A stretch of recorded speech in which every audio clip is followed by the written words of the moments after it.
Hello everyone, welcome back to my channel.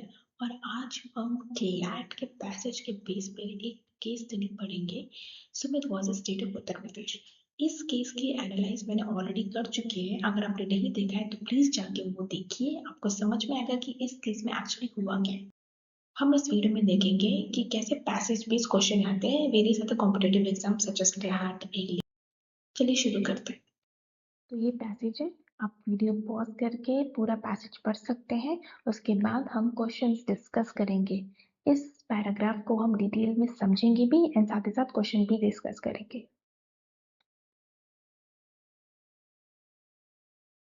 चलिए अब देखते हैं फर्स्ट पैराग्राफ और उसकी meaning. The jurisprudence of anticipatory bail in India reflects the constitutional tensions between the coercive authorities of the state and preservation of individual liberty. Although criminal procedure necessarily empowers investigation agency to secure the evidence and maintain the public order, constitutional evidence requires that such powers be exercised within limits that respect the dignity and autonomy of the individuals. It is against this backdrop that the Supreme Court in Sumit vs. State of Uttar Pradesh 2026 considered whether an order granting anticipatory bail should ordinarily be ceased to operate upon the filing of a charge sheet. चलिए अब देखते हैं इस paragraph का मतलब क्या होता है। एंटिसिपेटरी बेल का ज्यूरिप्रूडेंस इंडिया में एक कॉन्स्टिट्यूशनल टेंशन को रिफ्लेक्ट करता है। यहाँ पे ज्यूरिप्रूडेंस का मतलब होता है लॉ की फिलॉसफी या लीगल थिंकिंग। ये टेंशन एक तरह से स्टेट की कोर्सिव अथॉरिटी और दूसरी तरफ सिटीजंस की इंडिविजुअल लिबर्टी है। यहाँ पे कोर्सिव अथॉरिटीज का मतलब है स्टेट के पास एक जो फोर्सफुल पावर होती है, जैसे कि अरेस्ट करना, इन्वेस्टिगेट करना। एंड उसके बाद कॉन्स्टिट्यूशन कहता है कि हर सिटीजन की इंडिविजुअल लिबर्टी प्रोटेक्ट होनी चाहिए, जो कि आर्टिकल 21 के अंडर आता है। क्रिमिनल प्रोसीजर यानी सीआरपीसी इन्वेस्टिगेटिव एजेंसी को एम्पावर करता है कि एविडेंस कलेक्ट करने के लिए और पब्लिक ऑर्डर मेंटेन करने के लिए। लेकिन कॉन्स्टिट्यूशनल डेमोक्रेसी का प्रिंसिपल ये है कि स्टेट की पावर अनलिमिटेड नहीं होती। ये पावर हमेशा लिमिट के अंदर एक्सरसाइज होनी चाहिए ताकि सिटीजन्स की डिग्निटी यानी सेल्फ रिस्पेक्ट और ऑटोनॉमी, पर ऑटोनॉमी का मतलब है अपनी मर्जी से डिसीजन लेना, प्रोटेक्टेड हो सके।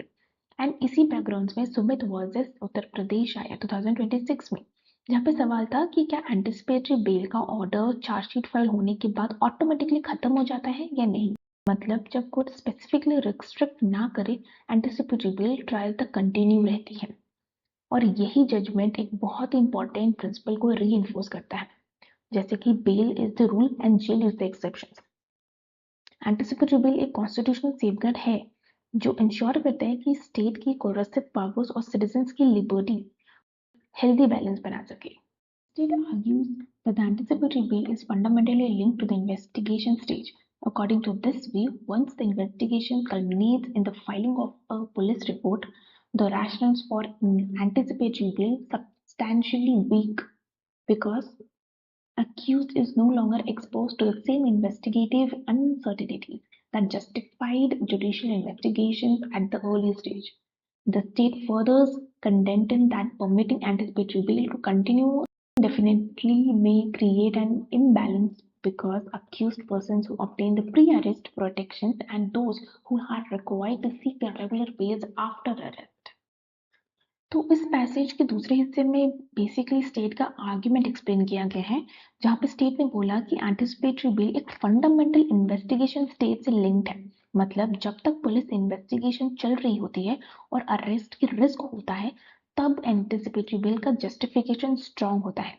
लेकिन जब इन्वेस्टिगेशन खत्म हो जाती है और पुलिस अपना रिपोर्ट यानी चार्जशीट फाइल कर देती है, तो स्टेट के हिसाब से एंटिसिपेटरी बेल की जरूरत खत्म हो जाती है। ये स्टेट का आर्ग्यूमेंट है। यहाँ पर एक डिफिकल्ट वर्ड है कल्मिनेटिव। इसका मतलब होता है कि एंड हो जाना या कंप्लीट हो जाना।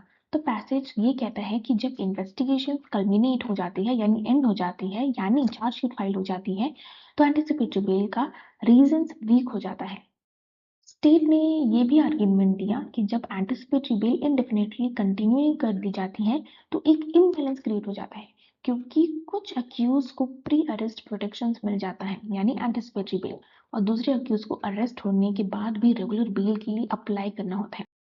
अगर मैं सिंपल शब्दों में कहूँ तो स्टेट का कहना था कि एंटिसिपेटरी बेल एक टेम्परेरी शील्ड है जो सिर्फ इन्वेस्टिगेशन के अनसर्टेन स्टेज में जस्टिफाई होता है। और चार्जशीट के बाद अक्यूज्ड को एक रेगुलर बेल प्रोसेस फॉलो करना चाहिए, वरना अनफेयरनेस हो जाती है। The appellant challenged this understanding by asserting that filing of a charge sheet is merely a procedural development and does not by itself alter the constitutional status of personal liberty.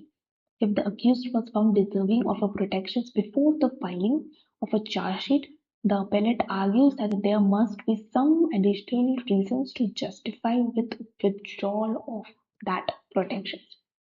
Otherwise, the filing of a charge sheet would become a formalistic trigger of arrest, regardless of whether arrest serve any genuine legal purpose. Paragraph का मतलब है, appellant ने बोला कि chargesheet file होना सिर्फ एक procedural development है, मतलब एक फॉर्मल स्टेप है जो इन्वेस्टिगेशन के बाद होती है, और ये खुद से यानी कॉन्स्टिट्यूशनल स्टेटस का मतलब है कि सिटीजन्स का फंडामेंटल राइट्स टू लिबर्टी जो आर्टिकल 21 के अंडर प्रोटेक्टेड है।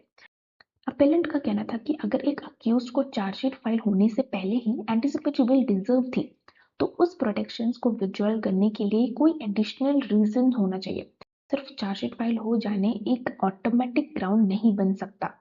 अगर चार्जशीट एक फॉर्मलिस्टिक ट्रिगर बन जाएगी अरेस्ट के लिए, यहाँ पे फॉर्मलिस्टिक चार्जशीट का मतलब है एक मैकेनिकल रीजन, बिना देखे कि अरेस्ट लीगल पर्पस है या नहीं है, या without any grounds, without any reasonable grounds एक पर्सन को अरेस्ट किया जा रहा है, मतलब अरेस्ट सिर्फ एक फॉर्मेलिटी बन जाएगी जो लिबर्टी के अगेंस्ट है। अगर मैं सिंपली कहूँ तो अपेलेंट आर्ग्यू करते हैं कि चार्जशीट फाइल होने से लिबर्टी ऑटोमेटिकली खत्म नहीं हो जाती है। बेल प्रोटेक्शंस पहले जस्टिफाई थी, तो उसे हटाने के लिए कोर्ट को एक स्ट्रॉन्ग और जेन्युइन रीजन देना होगा। The court accepted the appellant contentions and emphasizes that the values protected by anticipatory bail is not merely procedural convenience but personal liberty itself. The court reasons that the judicial order granting anticipatory bail necessarily reflects a prior determination that custodial arrest is not immediately required. That such protections ordinarily expires on filing of a charge sheet upon permits or procedural even to override a substantive judicial assessment. Such an approach, the court suggested, to risk elevating from over substance. Court ने appellant का context accept किया। Court ने emphasise किया कि anticipatory bell का value सिर्फ एक procedural convenience नहीं है, बल्कि एक डायरेक्ट पर्सनल लिबर्टी प्रोटेक्ट करता है। यहाँ पे प्रोसीजरल कन्वीनियंस का मतलब होगा एक इजी प्रोसेस या टेम्पररी रिलीफ, लेकिन कोर्ट ने बोला कि एंटिसिपेटरी बेल उससे ज्यादा इंपॉर्टेंस है, ये एक कॉन्स्टिट्यूशनल सेफगार्ड की तरह है। यहाँ पर कोर्ट ने एक और रीजन दिया कि जब एक जज एंटिसिपेटरी बेल ग्रांट करता है, तो इसका मतलब होता है कि कोर्ट पहले ही डिसाइड कर चुका है कि कस्टोडियल अरेस्ट यानी जेल में रखना इमीडिएट जरूरी नहीं है किसी भी केस में। यहाँ पे जज ये बोलता है, अगर हमने ये मान लिया कि चार्जशीट फाइल होने के बाद एंटिसिपेटरी बेल ऑटोमेटिकली एक्सपायर हो जाती है, तो इसका मतलब होगा कि एक प्रोसीजरल इवेंट यानी chargesheet filing substantive judicial assessment को ओवरराइड करता है। यहाँ पे सब्सटैंटिव जुडिशियल असेसमेंट का मतलब है जज का एक सीरियस लीगल डिसीजंस की अरेस्ट की अभी जरूरत नहीं है, मतलब सिर्फ फॉर्मेलिटीज को इंपॉर्टेंस देना और एक्चुअल लीगल रीजन को इग्नोर करना। यहाँ पे बेसिकली सुप्रीम कोर्ट का कहना था कि एंटिसिपेटरी बेल लिबर्टी प्रोटेक्ट करता है और चार्जशीट फाइल होने से वो ऑटोमेटिकली खत्म नहीं होता है। अगर बेल पहले जस्टिफाई थी, तो उसे विड्रॉ करने के लिए एक स्ट्रॉन्ग लीगल रीजन होना चाहिए, वरना चार्जशीट फाइल एक मैकेनिकल एक्सक्यूज बन जाएगी अरेस्ट के लिए। At the same time, the court rejected the argument that the anticipatory bail creates an immunity from the ordinary operations of criminal law. The judgment clarifies that the court retains the power to cancel anticipatory bail where the circumstances warrant such action. Misuse of liberties interferes with the witness, attempts to obstruct the justice, or of a new facts may justify cancellations. The critical distinctions, according to the court, lies between the terminating the bail because of the conduct of the accused and terminating bail merely because a procedural milestone has been reached. Supreme court ने एक important clarification दी, जहाँ पे court ने reject किया argument कि anticipatory bell accused को criminal law की operation से इम्यूनिटी देती है। यहाँ पे इम्यूनिटी का मतलब है एक कंप्लीट प्रोटेक्शन या एग्जेम्पशन। जजमेंट ने क्लेरिफाई किया कि कोर्ट के पास हमेशा पावर होती है कि एंटिसिपेटरी बेल कैंसिल करने की, अगर सर्कमस्टेंसेस जस्टिफाइड करे, मतलब एंटिसिपेटरी बेल एक एब्सोल्यूट राइट नहीं है। अगर अक्यूज्ड अपनी लिबर्टी के मिसयूज करता है, कोर्ट बेल कैंसिल कर सकते हैं। यहाँ पर एक क्रिटिकल डिस्टिंक्शन कोर्ट ने हाईलाइट किया। कोर्ट ने ये कहा कि बेल टर्मिनेशन करना अक्यूज्ड का कंडक्ट की वजह से जस्टिफाइड है, लेकिन बेल टर्मिनेट करना सिर्फ एक प्रोसीजरल माइलस्टोन जैसे चार्जशीट फाइल करना की वजह से जस्टिफाई नहीं हो सकता। अगर मैं सिंपल शब्दों में बोलूं तो एंटिसिपेटरी बेल लिबर्टी प्रोटेक्ट करती है, लेकिन अगर अक्यूज्ड गलत काम करते हो तो कोर्ट उसको कैंसिल कर सकता है, यानी एंटिसिपेटरी बेल को वो कैंसिल कर सकता है। लेकिन सिर्फ एक फॉर्मल स्टेप जैसे कि चार्जशीट फाइल करने से बेल खत्म नहीं हो जाती है, ये लिबर्टी के अगेंस्ट होता है। The judgment may therefore be understood as privileging a liberty-oriented approach to criminal procedures without abandoning judicial discretion. It assumes that liberty should not depend upon procedural formalities alone, while simultaneously recognizing that the liberty is not absolute. Reasoning implies that the constitutional adjudications requires a careful inquiry into a purpose served by a legal rule rather than exclusive focus on occurrence of procedural event. Court ने बोला कि anticipatory bell jurisprudence एक liberty oriented approach को privilege करता है, मतलब criminal procedures को interrupt करते वक्त लिबर्टी को प्रायोरिटी मिलती है। साथ ही कोर्ट ने यह भी क्लैरिफाई किया कि डिस्क्रिशंस यानी जज की अपनी लीगल चॉइस अबैंडन नहीं होती है। जुडिशियल डिस्क्रिशंस का मतलब है कि जज के पास हमेशा पावर होती है कि वो केस के फैक्ट्स के बेसिस पे बेल ग्रांट करे या कैंसिल कर सकते हैं। कोर्ट ने अज्यूम किया कि लिबर्टी सिर्फ प्रोसीजरल फॉर्मेलिटीज के डिपेंड नहीं होनी चाहिए। यहाँ पे प्रोसीजरल फॉर्मेलिटीज का मतलब है कि टेक्निकल स्टेप जैसे कि चार्जशीट फाइल होना एक्सेट्रा। लिबर्टी एक फंडामेंटल वैल्यूज है जो उसके ऊपर होती है। साथ ही कोर्ट ने यह भी कहा कि वो लिबर्टी एब्सोल्यूट नहीं है, मतलब अगर अक्यूज्ड मिसयूज करता है या जस्टिस ऑब्स्ट्रक्ट करता है तो बेल कैंसिल हो सकती है। कोर्ट का रीजनिंग ये इम्प्लाई करता है कि कॉन्स्टिट्यूशनल एडजुडिकेशंस यानी जज का कॉन्स्टिट्यूशनल इंटरप्रिटेशन हमेशा एक केयरफुल इंक्वायरी डिमांड करता है। मतलब कोर्ट देखता है कि एक लीगल रूल का एक्चुअल पर्पस क्या है, क्या सर्व करता है, ना कि सिर्फ प्रोसीजर इवेंट पे फोकस करता है। सिंपली शब्दों में अगर मैं कहूँ तो सुप्रीम कोर्ट ने बोला कि एंटिसिपेटरी बेल लिबर्टी प्रोटेक्ट करता है और चार्जर जैसे फॉर्मल स्टेप्स ऑटोमेटिकली खत्म नहीं होते हैं, लेकिन लिबर्टी अनलिमिटेड भी नहीं है। मिसयूज होने पर कैंसिल भी हो सकती है कोर्ट के द्वारा। कोर्ट ने यह भी एम्फेसाइज किया कि लॉ को समझने के लिए हमेशा सब्सटेंस यानी रियल पर्पस को फोकस करना चाहिए, ना कि सिर्फ फॉर्मेलिटीज पर। चलिए अब देखते हैं कुछ क्वेश्चंस जो कि एग्जाम्स में पूछे जा सकते हैं। तो पहला क्वेश्चन है, which of the following assumption is most necessary for the Supreme Court rule? Options है every arrest violates Article 21, filing a charge sheet provides the accused is innocent, personal liberty should not be restricted without sufficient justifications, और last option है anticipatory bail is superior to regular bail। इस question का अगर मैं आपको मतलब समझाऊं तो कोर्ट में पूरा जजमेंट एक बेसिक अजम्पशंस पर बेस्ड है, जहाँ पे पर्सन की लिबर्टी बिना प्रॉपर रीजंस के रिस्ट्रिक्ट नहीं की जा सकती है। अगर ये अजम्पशंस ही ना हो तो कोर्ट का रीजंस वीक हो जाता है। कोर्ट ने कभी नहीं कहा कि हर अरेस्ट इलीगल है या एंटिसिपेटरी बेल रेगुलर बेल से बेटर है। तो इस क्वेश्चन का आंसर क्या होगा, आप चाहे तो वीडियो पॉज करके आंसर दे सकते हैं। तो इस आंसर का मतलब है सी, और ये है इसका एक्सप्लेनेशन जो कि मैंने अपनी आपको जस्ट एक्सप्लेन किया। आप चाहे तो वीडियो पॉज करके रीड कर सकते हैं। चलिए अब जाते हैं नेक्स्ट क्वेश्चन में। दूसरा क्वेश्चन है, the court reasoning most strongly suggest that A procedural event should automatically determine the legal consequence. Option B, judicial decisions should carry the greater weight than procedural milestone. Option C, charge should have no legal significance. Or D, arrest is never necessary after investigations. आप video pause करके answer दे सकते हैं। चलिए अब इसका answer देखते हैं। तो आंसर बी का मतलब यही है कि कोर्ट ने कहा कि जब जज ने फैक्ट्स देखकर एंटिसिपेटरी बेल ग्रांट की है तो सिर्फ चार्जशीट फाइल हो जाने पर उसे जुडिशियल डिसीजन को ऑटोमेटिकली खत्म नहीं की जा सकती है चार्जशीट फाइल करने के लिए। इसलिए जुडिशियल असेसमेंट को प्रोसीजरल इवेंट से ज्यादा इंपॉर्टेंस दी गई है। तीसरा क्वेश्चन है, suppose parliament enacted a law stating that every anticipatory bail order shall automatically expire upon filing of a charge sheet. Which objections would be more consistent with court reasoning? Options आप video pause करके options पढ़ सकते हैं और answer दे सकते हैं।